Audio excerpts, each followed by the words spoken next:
Okay, training lang tayo ng chess puzzles. How to solve yung chess puzzles, especially yung mga mating attacks. Okay, paano yung process ng pagsasolve? Of course, ma-apply mo rin to during in-game. Okay, so first things first, uh, unang-una, syempre hanapin mo yung mate. But rarely naman one move unless one move checkmate yung sinusolve mong puzzle. Rarely naman ng ganun. And napakadali na nun kung one move checkmate. So next thing is a check. Okay, maglahanap ka na lagi na check. Bakit check? Kasi forceful yung check. Okay, yung check, especially yung double check, yung double check ang pinakamalakas sa mga check, type na check because there's no way to block it. Okay, and to take yung attacking or the checking piece. Ang tanging solution lang sa isang double check is to move the king. Kung di mo kayang move yung king, then it's a checkmate. Now, aside from the double check, of course, yung regular check. Because kung ano man yung ginagawa ng opponent mo or threat niya is mapuput on hold yon. He has to deal with the check first. Okay, kailangan niyang igalaw, iiwas yung hari niya, or he should be able to block the check or take the checking piece. Okay, the point here is that um, nasa iyo yung momentum ng tempo. Okay, so he has to deal with it first. So, yun ang unang mga hanapin. So, checkmate first, and then a check. Okay, now kung wala naman immediate check, look na for mating patterns. For example, yung king is smothered na. So, maybe a single check will checkmate it. Or maybe, kailangan mo lang is i-cut off yung king sa kanya uh, escape square. Okay, kunyari, patakas yung king. Pag chinek mo, itatakas lang. So, you just cut off. Okay. Another thing is that kung nga talaga, sa regular position, you look for hanging pieces, of course, that you can utilize. Hanging pieces fork, okay, so that you can take or take advantage. Okay, so let's try. Ito medyo kasi high level. Hopefully, checkmate yung bigay na puzzle. Madalas ito mga win pieces lang. So ito, so ano na, sabi ko nga, let's try to exhaustion check. So ano ba yung mga possible check? Block the move check. And after this, we can move the king. Wala na nangyari. Okay, so may checkmate ba? Of course, walang checkmate. So what else? Uh, Possible mating pattern, wala ako nakikita sa ngayon dahil ang lalayo ng pieces. Another one is that look now for hanging. Okay? Are the hanging pieces? Actually, lahat protected. Ito protected ng pawn, protected. Ito protected. Okay? So, now we just look for other possibility na attack. At apparently, ito is very obvious. There's a possibility of a discover attack. So, napakalakas din ng discover attack. Probably this is only a win a piece or win something. Okay? So, ano yung advantage lang nito? Isa sa queen nakagitna. At pwedeng nasa line of fire yung queen dahil nasa ano siya. Okay? So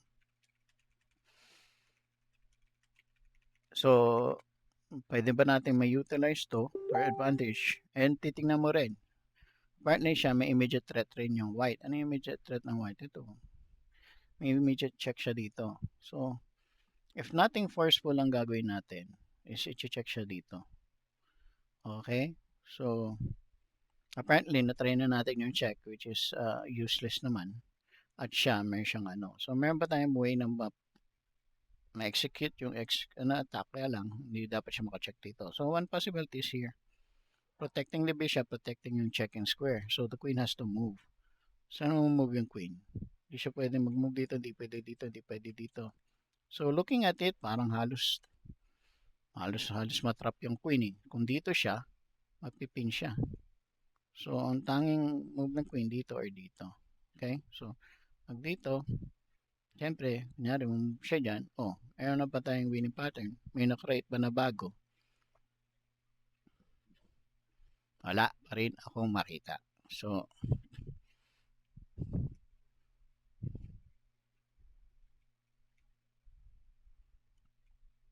at he is a queen up. Kung meron man fork, this is possible fork, pero wala naman yung knight dito. So, let's think lang. Because a queen, apparently, parang napaka limited na ng queen. Ito na ng escape squares niya. Diba? So, kung dito, dito,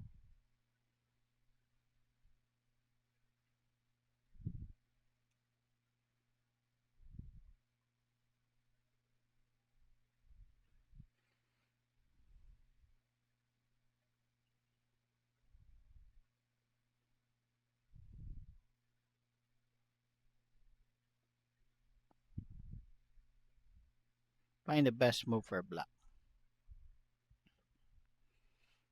Apparently, hindi naman pwede dito. There's hanging. Just take. The issue with this is that after this, preventing this check, maatras lang siya dito. And then what?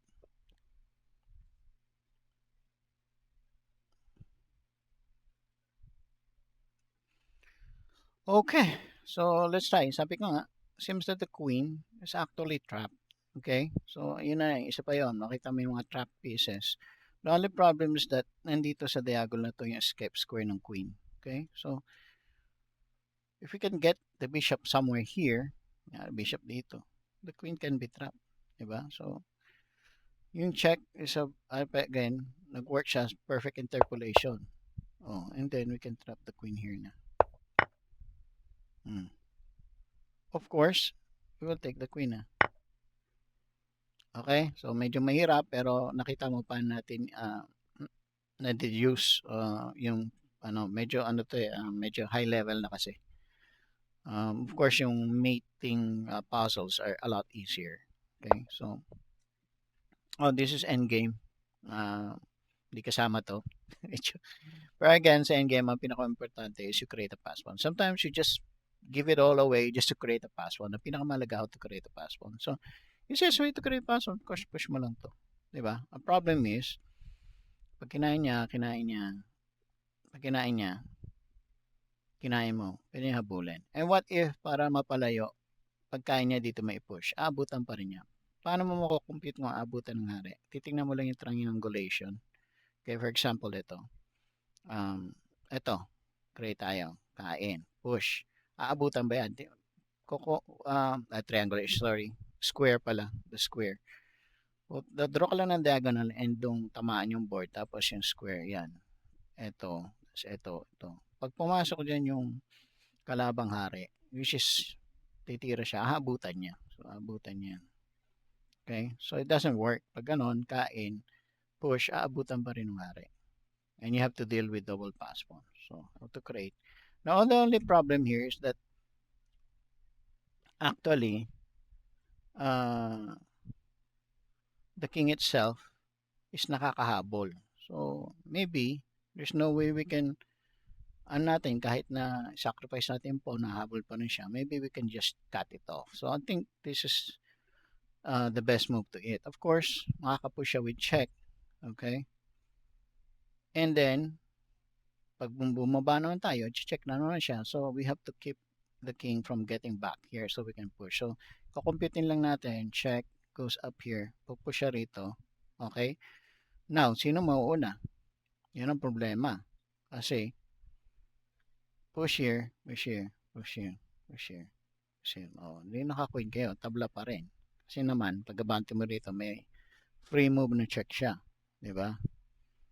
So, how about if we move here and you check and then go back here? Diba? The point here is that yung pawn na ngayon to, binablock yung return king, pwede mo na i-push. But, pupush pa rin siya ng check. But the point is that, pwede ka na ngayon harangan yung pawn. Okay? And then, pag nag-push siya, diba?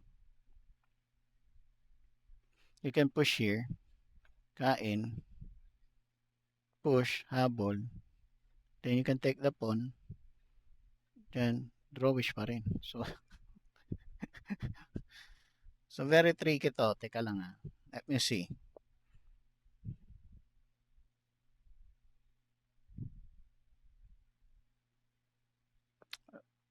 Here.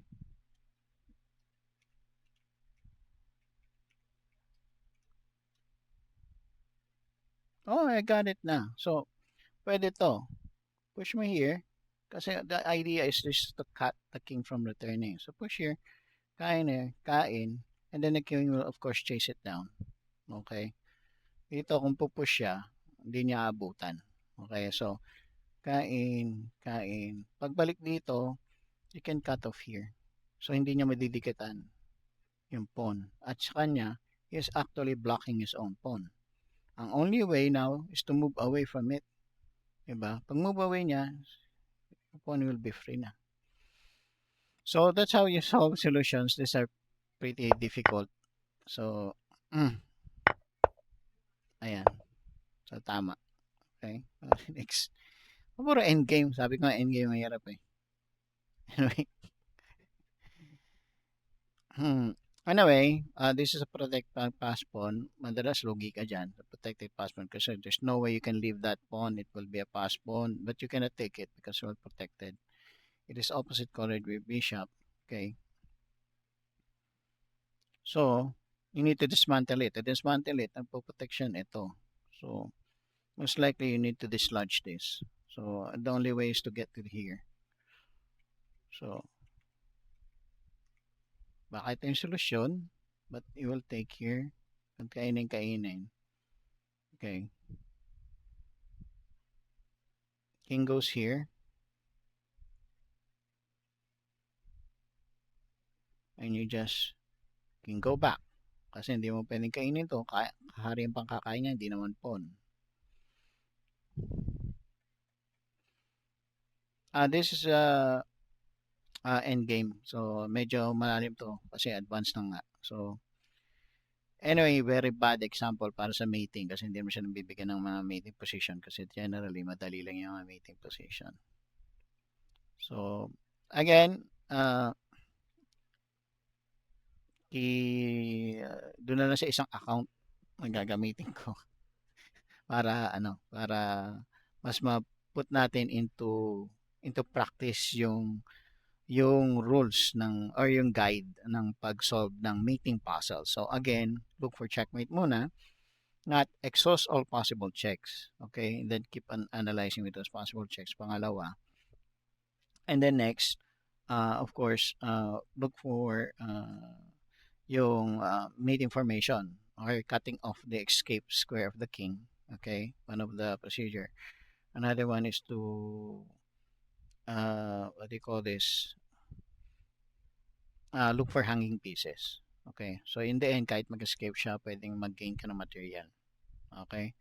So, siguro mas better example, maglo-load ko muna isang account na yung hindi 2300 yung rating.